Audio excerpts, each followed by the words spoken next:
A'udzubillahi minasyaitonirrajim. Bismillahirrahmanirrahim.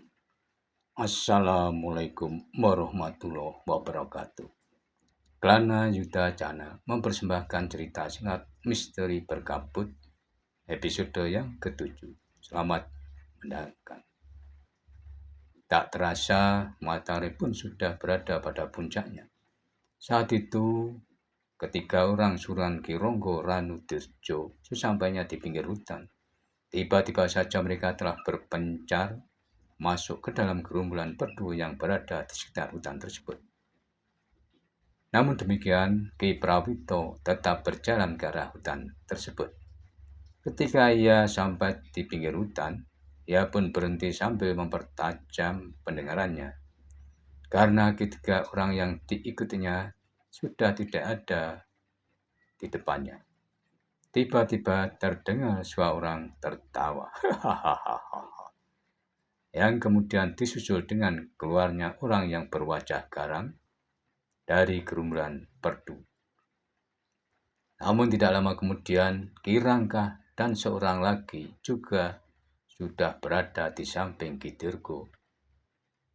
Ternyata kau di sana. Kalau aku tidak salah, kau yang berada di kedai padukan itu, berkata Ki Dirgo. Ada apa kau selalu mengikutiku? Ki Prawito masih terdiam. Namun ia mengamati ketiga orang itu untuk meyakinkan kalau yang ia ikuti memang orang yang disebut oleh Telik Sandi tersebut. Kenapa kau diam saja di sana? Kembali Ki Dirgo bertanya. Namun jawaban Ki Prawito telah mengejutkan mereka. Ya, benar di sana. Tentang aku mengikuti itu bukan urusanmu. Dedemit alas dalam Ki Dirgo. Tetapi tiba-tiba Ki Prawito itu malah tertawa. Kemudian katanya, jangan kau kira aku tidak tahu apa yang diperintahkan oleh Ki Ronggo kepada kalian. Cukup, bentak Ki Rangka yang sudah tidak bisa mengendalikan amarahnya. Kau jangan sok tahu tentang kami. Namun Ki Prawito tersebut kembali tertawa. Dedemit alas kau. Aku tidak punya banyak waktu. Ki Dirgo pun menggeram. Sejenak kemudian Ki Dirgo berkata kepada kedua kawannya, kalian menunggu apa lagi? Cepat lakukan. Kalau perlu kalian lenyapkan orang itu. Kemudian Ki Rangka dan temannya itu pun segera berpencar. Ki Prawito mendengar kata-kata serta melihat sikap orang-orang itu, ia menjadi marah pula. Ki Prawito pun kemudian melangkah maju sambil mempersiapkan diri. Tiba-tiba Ki Rangka telah meloncat merengnya. Namun Ki Prawito mampu mengelak serangan tersebut dengan melangkah ke belakang. Ki Rangka mengerutkan keningnya. Ia tidak menyangka serangannya yang cepat itu mampu dihindari lawannya dengan mudah. Tetapi Ki Prawito sadar, untuk melawan kedua orang itu mungkin ia akan mengalami kesulitan, apalagi orang yang berwajah garang masih belum turun ke pertempuran. Tetapi apapun yang akan terjadi, ia tidak boleh mengingkarinya. Dengan demikian maka Ki Prawito akan menghentakkan segenap kemampuannya yang ia miliki untuk menghadapi lawan-lawannya. Saat kemudian pertempuran yang sengit itu pun terjadi. Ki Prawito yang bersenjata pedang telah menangkis serangan senjata lawannya. Tentangan yang keras yang disertai percikan bunga api mulai meramaikan area di pinggir hutan. Tas, ting, tas, des, ting. Dalam pada itu terdengar Ki Dirgo berteriak, cepat selesaikan orang itu dan jangan beri kesempatan terlalu lama. Ingat waktu kita terbatas. Kemudian kedua orang itu bergerak semakin cepat. Kedua orang itu berhasil mengurung Ki Prawito sehingga tidak ada kesempatan lagi bagi Ki Prawito untuk keluar dari kepungan. Namun dengan cermat Ki Prawito melawan serangan-serangan lawan-lawannya. Tapi Ki Rangka agaknya benar-benar tidak ingin memberi kesempatan lagi. Dengan garangnya ia mengayunkan senjatanya sambil berkata, betapun tinggi ilmumu, tetapi kau hanya seorang diri. Sementara itu, Ki Prawito dengan wajah yang tegang serta mempertajam penglihatannya, ia berusaha untuk dapat mengamati kedua ujung senjata lawannya. Di saat kedua senjatanya lawannya itu diayunkan kepadanya, maka Ki Prawito menghentakkan kedua kakinya meluncat dengan kecepatan yang tinggi, lalu ia menangkis serangan lawannya. Ting, tas! Dan Ki Rangga itu terkejut. Senjatanya bergetar dan hampir terlepas dari genggamannya. Namun senjata kawannya itu yang terpental jauh dan hampir saja mengenai Ki Tirga. Demi alas kau, Sarpa, senjatamu hampir saja mendukung, geramnya kepada kawannya yang senjatanya terpental itu. Maaf Kakang Tirga, berkata Ki Sarpa dengan wajah yang tegang serta tubuhnya yang gemetaran. Tetapi Ki Sarpa itu terkejut ketika lawannya kembali menyerang kepadanya. Ia pun berusaha untuk mengelak, namun Ki Sarpa sedikit terlambat karena ujung pedang Ki Prawito telah menyentuh baunya. Ia pun meringis menahan sakit. Ternyata senjata lawannya telah meninggalkan goresan yang menganga, sehingga darah yang hangat pun mulai membasahi pakaiannya yang bercampur dengan keringat. Orang sombong, jangan kau bangga dulu dengan kemampuan itu. Tiba-tiba Ki Tirga itu berteriak sambil meloncat menyerang Ki Prawito. Ki Tirga yang tidak ingin waktunya terganggu mulai ikut pula terjun dalam pertempuran. Sedangkan Ki Sarpa telah meloncat surut untuk mengobati luka-lukanya. Namun Ki Prawito sudah memperhitungkan akan lawan-lawannya, termasuk Ki Tirga yang berwajah garang itu. Maka oleh karenanya, dengan cepat Ki Prawito meloncat surut sambil menangkis serangan lawannya. Dalam pada itu, Ki Sarpa yang terluka di baunya sudah melangkah mendekati pertempuran. Setelah lukanya, ia taburi dengan serbuk putih yang ternyata dapat mengeringkan lukanya. Sejenak Ki Sarpa termangu-mangu. Namun ketika ia mengingat lukanya, dengan wajah memerah ia pun menggeram. Kau memang harus dirumatkan, orang sombong.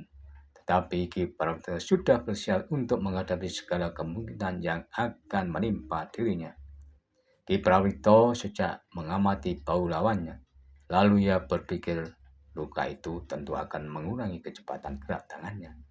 Dengan demikian, paling tidak ia akan dapat memperpanjang perlawanan Ki Sarpa. Tetapi lawannya yang terluka itu ternyata gerakannya menjadi garang, sehingga sekali lagi ia telah tersudut. Bahkan Ki Tiger pun sudah mulai menyerangnya, yang kemudian disusul oleh Ki Rangga. Pada saat itu, Ki Prawito benar-benar mengalami kesulitan yang menghadapi ketiga lawannya tersebut. Namun, ia sudah bertekad untuk menghalangi ketiga orang yang ingin merebut benda yang berada di tangan Sandilaga. Maka dengan demikian ia pun bertekad pula mengurangi salah satu lawannya, seandainya ia harus kehilangan nyawanya juga. Terasa debar jantung Ki Prawito pun seakan-akan bagaikan terpacu. Tangannya yang memegang senjata sampai gemetaran, bersiap untuk menyongsong ketika senjata lawannya. Sementara itu, di tempat yang lain di dekat Bukit Dadap, Ki Sudiro ternyata telah bertemu dengan rombongan Ki Tunggul Ireng. Kala itu Ki Sudiro sedang menyamar sebagai seorang pengembara. Kita akan mencari tempat untuk beristirahat. Kita akan memasuki padang perdu itu, berkata Kiai Tunggul Ireng. Semua orang yang mengikutnya tidak menjawab. Mereka ikut saja apa yang diperintahkan oleh Kiai Tunggul Ireng. Beberapa saat kemudian, maka mereka pun telah memasuki padang perdu yang tidak terlalu luas. Untuk beberapa saat rombongan itu beristirahat di sejuknya angin di sela-sela pepohonan perdu. Namun tiba-tiba mereka dikejutkan oleh kedatangan seseorang setengah umur yang memasuki padang perdu tersebut. Tuhan, geram Putut Sawung Wiring di saat istirahatnya terganggu. Lalu ia meloncat beberapa langkah di hadapan Ki Sudiro. Apa kau tidak mengerti dan apa kau yang lakukan di tempat ini? Bentaknya. Ki Sudira yang sudah berniat untuk mengganggu rombongan Kiai Tunggul Ireng itu berpura-pura terkejut. Maaf Kisana, aku tidak melakukan apa-apa. Aku hanya ingin berjalan lewat padang perdu ini, jawab Ki Sudira. Apakah tidak ada jalan lain? Apakah kau tidak tahu kalau kami sedang beristirahat, bentak Putut tersebut? Aku tidak tahu Kisana, aku hanya menurut kakiku ini kemana yang ia inginkan, jawabnya. Kau memang dedemit alas. Siapa kau sebenarnya, hai? Kau bertanya kepada Kisana, berkata Ki Sudira dengan tangannya. Wong edian, geram Putut saung miring. Tiba-tiba Ki Sudiro tertawa pelan.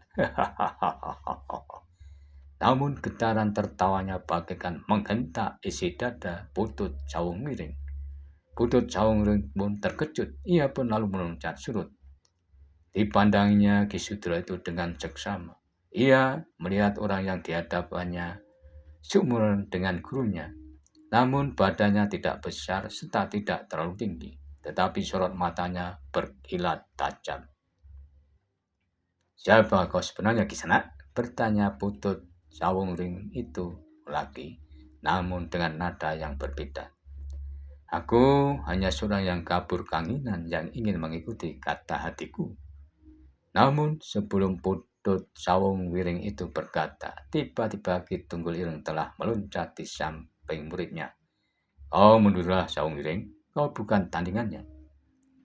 Putut saung wiring termenung sejenak, namun ia pun segera melangkah berjalan ke arah rombongannya. Kalau aku tidak salah, kau yang mempunyai julukan Kelarap Kuning. Itu Kisana, berkata Ki Tunggul Ireng.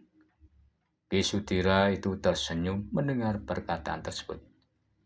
Kau keliru Kisana, karena orang yang kau sebut Kelarap Kuning, ia sedang berada di padepokannya. Kiai Tunggul Ireng itu tertawa terbahak-bahak. Kau telah ingkar Sudiro. Ki Sudiro mengerutkan keningnya. Ia pun ikut tertawa pula. Sehingga orang-orang yang ada di sekitarnya seakan-akan gendang telinga mereka tertusuk-tusuk oleh duri pandan. Bahkan sampai ada yang berguling di tanah sambil menutupi lubang telinganya. Pada saat itu kedua orang tersebut ternyata sedang mengadu kemampuannya lewat suara tertawanya. Sejenak kemudian kedua orang itu melangkah surut sambil mempersilakan diri. Kelarap Kuning, kau sudah mencampuri urusanku, maka aku pun tidak segan-segan melenyapkan namamu dari dunia kanuragan, berkata Kiai Tunggul Ireng. Sebenarnya aku tidak ingin ikut campur urusanmu, Ramegati, jika engkau tidak akan mengganggu junjunganku. Siapa yang kau maksud dengan junjunganmu itu? Bertanya Ramegati atau yang mempunyai julukan Tunggul Ireng itu.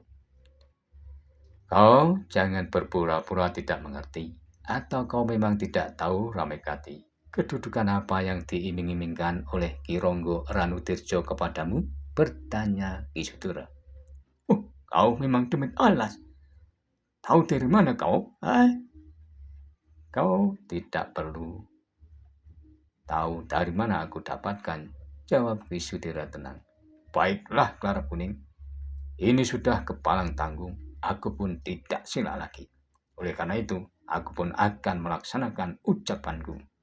Maka bersiaplah kau Sudiro, berkata Kiai Tunggul Ireng. Dan kedua orang tersebut mulai mempersiapkan diri dengan kemampuan yang ngegirisi. Demikianlah episode 7 cerita silat misteri berkabut. Dan nantikanlah episode selanjutnya. Namun bila mana ada yang berkenan subscribe, like, serta berkomentar, dipersilahkan. Terima kasih. Sampai jumpa.